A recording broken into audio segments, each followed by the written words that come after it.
മാധ്യമപ്രവർത്തകൻ സിദ്ദിഖ് കാപ്പൻ ഇന്ന് jail മോചിതനാകും. Releasing order വിചാരണ കോടതി ജയിലിലേക്ക് അയച്ചതോടെ മോചനത്തിനുള്ള നടപടിക്രമങ്ങൾ പൂർത്തിയായി.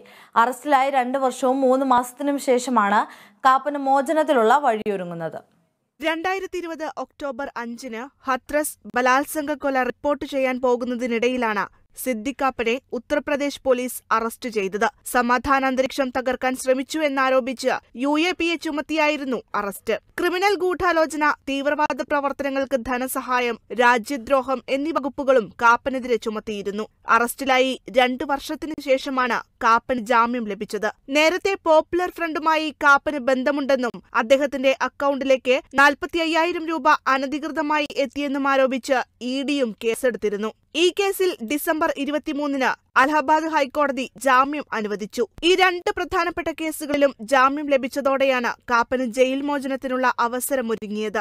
സിദ്ദിഖ് കാപ്പനെ മോചിപ്പിക്കാനുള്ള റിലീസിംഗ് ഓർഡർ ഇന്നലെയാണ് കോടതി ജയിലിലേക്ക് അയച്ചത്. എന്നാൽ ഓർഡർ എത്തുമ്പോൾ 4 മണി കഴിഞ്ഞതിനാൽ കാപ്പന്റെ മോചനം 1 ദിവസം കൂടി നീളുകയായിരുന്നു. News desk, Kerala vision news.